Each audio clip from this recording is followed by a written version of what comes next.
अगर आप सीआरपीसी की तैयारी कर रहे हैं, सीआरपीसी जुडिशरी के अंतर्गत आप न्यू क्रिमिनल लॉ की भी तैयारी कर रहे हैं, जुडिशरी की तैयारी कर रहे हैं, तो आप देख रहे हो कि आपकी जुडिशरी से रिलेटेड एक क्वेश्चन है जो आरजी में पूछा गया है और इसमें 2019 में पूछा गया था यह क्वेश्चन। देखो क्या होता है कि जब भी ऐसे क्वेश्चन आते हैं ना तो आप कंफ्यूज हो जाते हो कि बेलेबल है कि नॉन बेलेबल। तो जब भी एग्जामिनेशन से पहले ना शेड्यूल 1 को आप देख के जाओ। ऐसा क्यों बोल रही हूँ? क्योंकि वहाँ बेलेबल ऑफेंस है कि नॉन बेलेबल, कॉग्निजेबल ऑफेंस है कि नॉन कॉग्निजेबल, आपको टेबल वाइज सारी चीज़ें मिलेगी। तो इस क्वेश्चन का भी आंसर क्या है कि अगर कोई भी ऑफेंस कमिट होता है, वो कॉग्निजेबल ऑफेंस हो, नॉन कॉग्निजेबल ऑफेंस हो, बेलेबल हो, नॉन बेलेबल, कहाँ पता चलेगा? शेड्यूल 1 में। तो इसका आंसर भी जो है, आपको जो करेक्ट आंसर मिल रहा है वो बेलेबल है, वो बेलेबल ऑफेंस है, या शेड्यूल 1 में आपको पता चल जाएगा। Next question, non cognizable offence case की जो डेफिनेशन है वह कहाँ दी गई है? अगर हम देखिए तो यह 2I में दी गई है, बट हम कनेक्ट करके पढ़ेंगे। हम अब भी NSS में देखेंगे कि कहाँ है।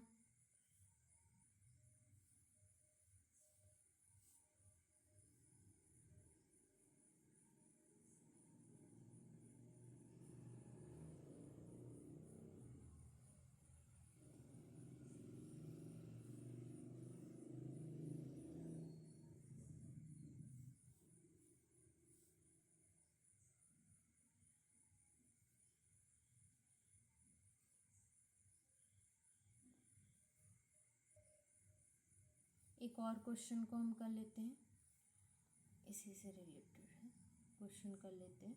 देखो क्या बोला गया है, सेक्शन 2 सबसेक्शन आई में सीआरपीसी के अंतर्गत non cognizable offence, non cognizable offence. अब यह नॉन कॉग्निजेबल ऑफेंस इस डेफिनेशन में, क्योंकि हम इससे पहले देख चुके हैं ना, ये इसमें भी बताया गया, तो इसकी मीनिंग क्या है अब हम देख लेते हैं, क्योंकि हम कनेक्ट करके कर रहे हैं। तो BNSS, ठीक है, डेफिनेशन बताया गया है 2 सबसेक्शन ओ में बताया गया है कि नॉन कॉग्निजेबल ऑफेंस क्या होता है। तो यह जो पॉइंट है ना, इसी क्वेश्चन में बताया गया है। देखिए यही पॉइंट है। तो डेफिनेशन से बहुत सारे क्वेश्चन बनते हैं। अब MP में पूछा गया है, उत्तर प्रदेश में पूछा गया है, और अदर स्टेट में भी पूछा गया। अच्छे खासे क्वेश्चन है इसमें से पूछे गए। और सिंपल क्वेश्चन में अच्छे नंबर कैसे लाते हैं? इस क्वेश्चन के अकॉर्डिंग लाते हैं।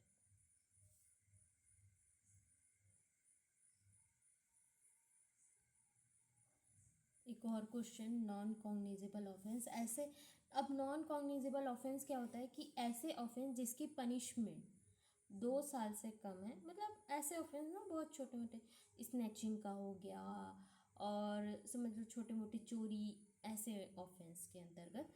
तो ऐसे ऑफेंस की जो इन्वेस्टिगेशन के पावर ना पुलिस ऑफिसर को नहीं दी जाती, वो मजिस्ट्रेट देखते हैं। तो वही बताया गया है। तो जब भी आप ना सीआरपीसी पढ़े हो, तो सीआरपीसी में इस पॉइंट के अंतर्गत क्वेश्चन आता है ना, ऐसे क्वेश्चन आते हैं, तो आप कनेक्ट करके पढ़ो, कनेक्ट करके पढ़ो। वो कैसे? जब भी हम कॉग्निजेबल ऑफेंस की पावर की बात करेंगे ना, कॉग्निजेबल ऑफेंस में पुलिस ऑफिसर की पावर, तो जो आपकी पावर है ना, वह बताई जाएगी BNSS, ठीक है, के सेक्शन 174 में बताई गई जाएगी। टाइटल में भी दिया गया है कि इंफॉर्मेशन जो कॉग्निजेबल ऑफेंस के अंतर्गत है उसकी इन्वेस्टिगेशन कैसी होगी। तो जब हम सेक्शन नंबर की सबसेक्शन 2 की बात करते हैं, तो इसमें साफ साफ बताया गया है कि जो पावर इन्वेस्टिगेशन की है नॉन कॉग्निजेबल ऑफेंस की, वो पावर के अंतर्गत जब तक मजिस्ट्रेट उन्हें ऑर्डर पास नहीं करते हैं, तो उसके अंतर्गत ना इन्वेस्टिगेशन होगा ना ट्रायल होगा। यही बताया गया, और इसी के अंतर्गत यह क्वेश्चन पूछा गया, और इसका आंसर भी सी है, और यही सारी चीज़ें बताई गई हैं।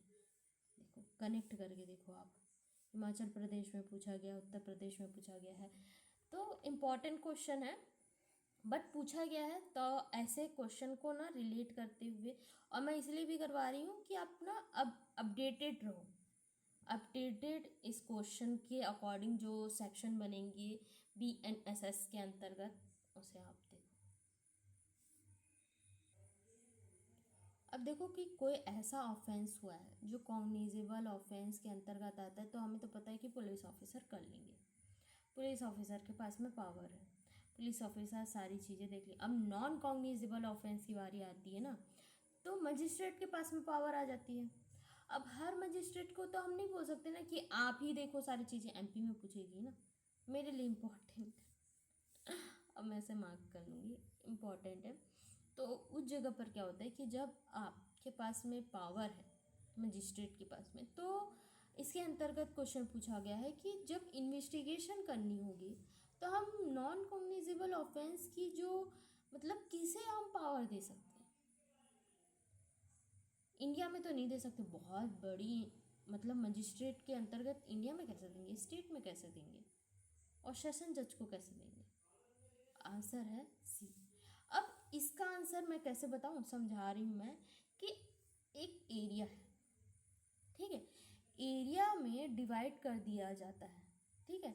अब इस जगह पर इन्हें पावर दी जाती है कि एक जज है, ठीक है, एक जज है, तो इस एरिया में होने वाले ऑफेंस के अंतर्गत इन्हें ही पावर दी जाएगी कि आप इस केस के अंतर्गत देखो।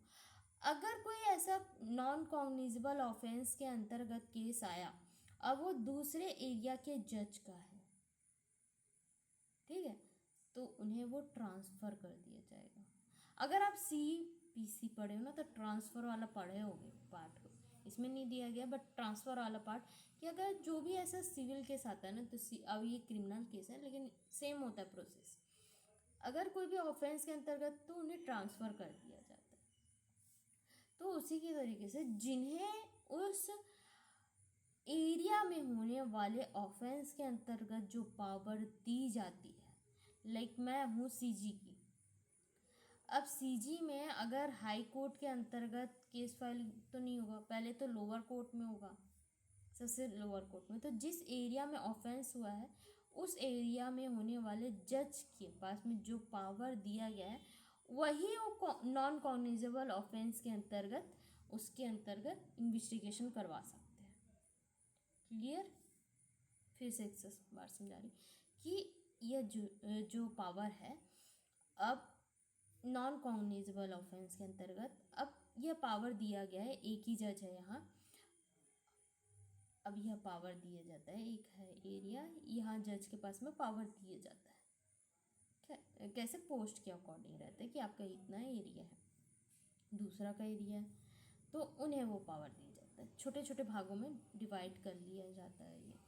अब इस एरिया में जो भी नॉन कॉग्निजेबल ऑफेंस के अंतर्गत कुछ ऑफेंस होगा तो देखेंगे, इस एरिया में होगा तो ये देखेंगे, ठीक है। तो जिन एरिया में जो भी मजिस्ट्रेट को जो पावर दिया जाता है वही मजिस्ट्रेट देख सकते हैं, इस क्वेश्चन का आंसर। एक और क्वेश्चन, नॉन कॉग्निजेबल ऑफेंस जो होता है, नॉन कॉग्निजेबल ऑफेंस उसका नेचर कैसा होता है। अब नेचर कैसा होगा उसका, अब नॉन कॉग्निजेबल ऑफेंस में BNSS के अंतर्गत हम देखें तो इसका नेचर क्या होता है, CRPC में सेम है बट मैं अब BNSS को ले रही हूँ। सिंपल होता है क्योंकि उसकी जो पनिशमेंट है 1 या 2 ईयर होता है, ठीक है, 1 या 2 ईयर होता है। उसके साथ साथ उसमें बेल ग्रांट किया जा सकता है क्योंकि 1 से 2 साल, बट हर कंडीशन में बेल ग्रांट नहीं होता। वो कहाँ से पता चलेगा, शेड्यूल 1 में पता चलेगा। अब हर एक शेड्यूल में बताया जाता है, शेड्यूल 1 में, कि जो आपका जो बेलेबल, यह कॉग्निजेबल ऑफेंस है कि नहीं, ये नॉन कॉग्निजेबल है क्या, ये बेलेबल है क्या, ये नॉन बेलेबल है क्या, ये सब आपको शेड्यूल 1 में मिल जाएगा। तो उसी के अकॉर्डिंग आंसर है ए, कि जब भी कोई नॉन कॉग्निजेबल ऑफेंस होगा तो उसका नेचर सिंपल और पेलेबल होगा।